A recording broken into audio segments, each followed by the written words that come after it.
अध्यक्ष महोदय, मैं कहना चाहता हूं, ये जो बिल लाया जा रहा है, भारतीय जनता पार्टी में एक मुकाबला चल रहा है।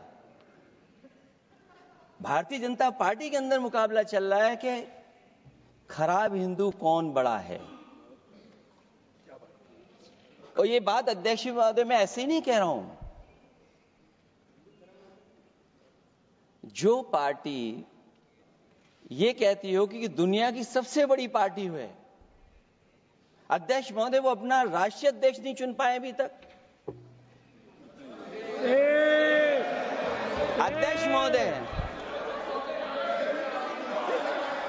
अध्यक्ष महोदय भारतीय जनता पार्टी क्या है?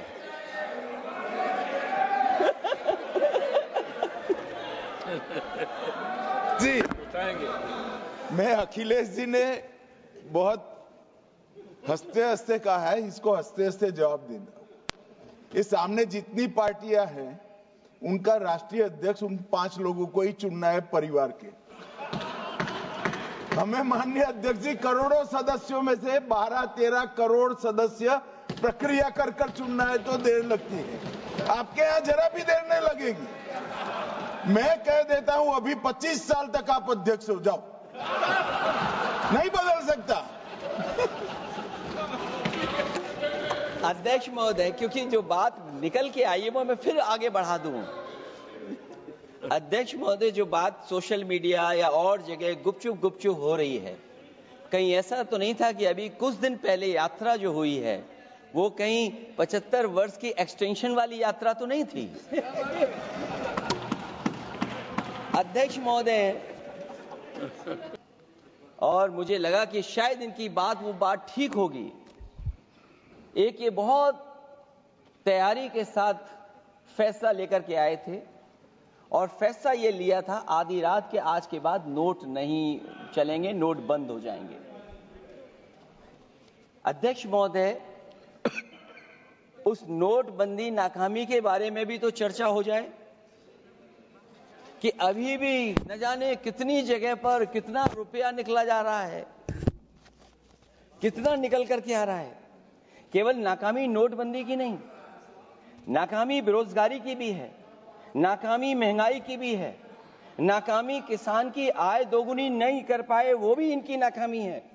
मुझे याद है एक माननीय मंत्री जी पूरे देश की नदियों के बारे में बीओडी बता रहे थे, लेकिन माननीय मंत्री जी ये भूल गए कि उनके शहर में, उनके क्षेत्र की जो नदी है उसकी बीओडी क्या है। गंगा क्या साफ हो गई, यमुना क्या साफ हो गई, स्मार्ट सिटी क्या बन गई, क्या गोद लिए हुए गांव इन्होंने गोद से उतार दिए, उनकी क्या दुर्दशा है। इसलिए मैं कहना चाहता हूं, ये नाकामी का पर्दा इस बार वक्फ बिल बना है। आप हमारे पुराणों को नहीं मानते हैं, आप हमारे उपनिषदों को नहीं मानते हैं, लेकिन सोचिए हम हिंदू वो लोग हैं जो आपको स्वीकार करते हैं और गले लगा करके चलते हैं। अब मैं दूसरे धर्म पे नहीं जाऊंगा, कोई नाराज हो सकता है। मैं दूसरे धर्म के बारे में नहीं जा सकता, मैं केवल यही बताता हूं। और मैं उत्तर प्रदेश में अध्यक्ष जी जहां से आता हूं, मैं अपमान नहीं कर रहा हूं, मैं सच बोल रहा हूं। और ये बिहार के चुनाव में जो आप कह रहे हैं कि महिलाओं को 2 मेंबर बना दिया, इस बार मैं भी देखूंगा आगे भारतीय जनता पार्टी कितनी महिला लोगों को टिकट देंगे वहां पर।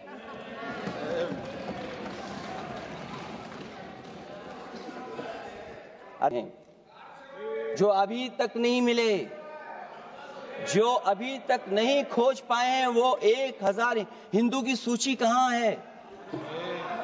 और फिर धर्म कारोबार की बात है, जो ये लोग गोली। अध्यक्ष महोदय, मैं कार सेवक वाली बात इसलिए नहीं छेड़ना चाहता हूं।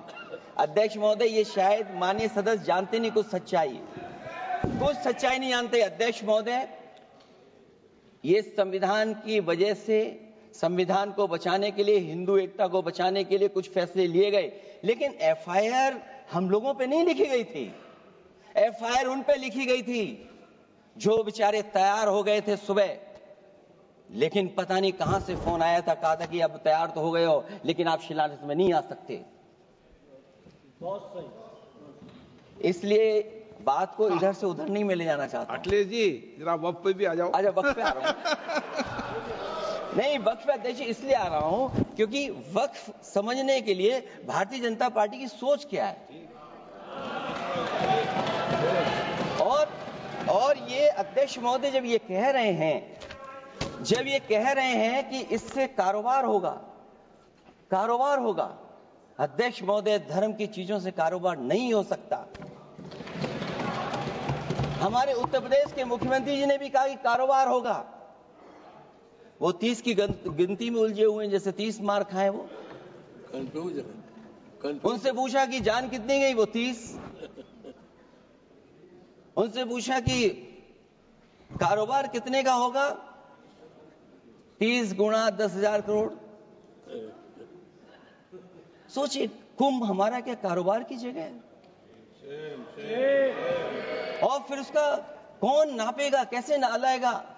और फिर हमारे माननीय मंत्री जी कह रहे हैं कि जमीन, चाहे वो रेलवे की हो, चाहे वो डिफेंस की हो, वो भारत की जमीन है। मैं भी स्वीकार करता हूं कि रेलवे की जमीन भी भारत की है, डिफेंस की भी जमीन भारत की है। क्या डिफेंस की जमीन नहीं बेची जा रही मंत्री जी? अध्यक्ष महोदय, क्या रेलवे की जमीनें नहीं बेची जा रही हैं? अध्यक्ष महोदय, केवल यहां तक नहीं, कितना हस्तक्षेप होता है। वक्फ भी भारत के, इसीलिए तो कहीं ना कहीं वक्फ की जमीन से, अध्यक्ष महोदय, माननीय मंत्री जी बताएं, और मुझे उम्मीद है कि जब जवाब देंगे तो बताएंगे कि वक्फ की जमीन से बड़ा मुद्दा वो जमीन है जिस पर चीन ने अपने गांव बसा लिए हैं। लेकिन कोई बाहरी खतरे पर सवाल बवाल न करे, इसलिए ये बिल लाया जा रहा है। और माननीय मंत्री जहां से आते हैं, जिस प्रदेश से आते हैं, कम से कम ये तो बताएंगे कि वहां कितने चीन ने गांव बसा लिए, घर बन गए हैं। पीछे कि न तो नीति सही है, न नियत। ये देश के करोड़ों लोगों से उनके घर दुकान छीनने की भी साजिश है। भाजपा एक अलोकतांत्रिक पार्टी है। वो असहमति को अपनी शक्ति मानती है। जब देश के अधिकांश राजनीतिक दल वक्फ बिल के खिलाफ हैं, तो उसे लाने की जरूरत क्या है, जो जिद क्यों कर रहे हैं सरकार? वक्फ बिल का लाना भाजपा की सियासी हट है। वक्फ बिल भाजपा की सांप्रदायिक राजनीति का नया रूप है। वो तो आपको काटेगा, और इसलिए काटेगा कि अध्यक्ष महोदय बाहर ये लिखते हैं सत्यमेव जयते, बाहर है लिखते सत्यमेव जयते, भाजपाई अंदर असत्य बात कहते। भाजपा वक्फ बिल लाकर अपने उन समर्थकों का तुष्टीकरण करना चाहती है जो भाजपा की आर्थिक नीति, महंगाई, बेरोजगारी, बेकारी और चौपट अर्थव्यवस्था से उसे छटक गए हैं। क्योंकि अध्यक्ष महोदय, जब से वोट में गिरावट आई है, और खासकर उत्तर प्रदेश में भी, तब से भारतीय जनता पार्टी की कोशिश है कि अपना वोट कैसे संभाला जाए।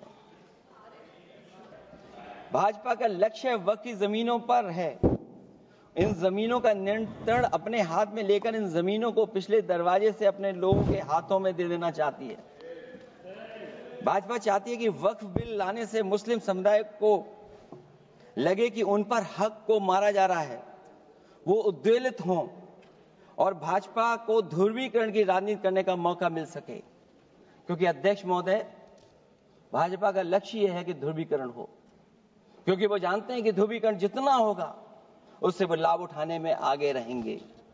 तो ये वक्फ बिल जो लाया जा रहा है, वो अपनी वोट बैंक को संभालने के लिए और समाज को बांट करके, ध्रुवीकरण करके राजनीतिक लाभ लेने के लिए लाया जा रहा है। और अगर इसके लिए नहीं लाया होता तो पहले से जो जितने फैसले लिए सरकार ने, क्या उससे देश और प्रदेश में कोई बड़ा बदलाव आ गया है?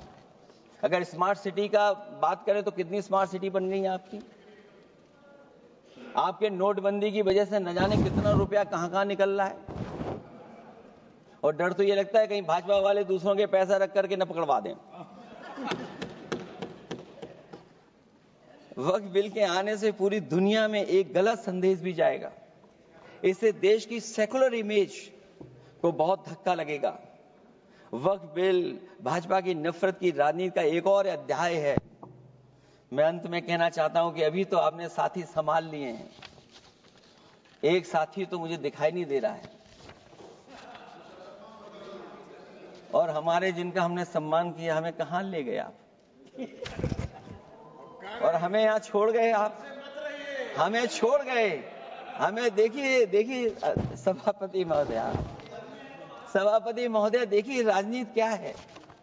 हमने आपका हाथ पकड़ा और हम यहां आ गए, और आप हमारा हाथ छुड़ा करके वहां चले गए। इसलिए देखिएगा कब हमारा इनका हाथ मिल जाए। और मैं अध्यक्ष सभापति महोदय, मुस्लिम में भी बंटवारा चाहते हैं।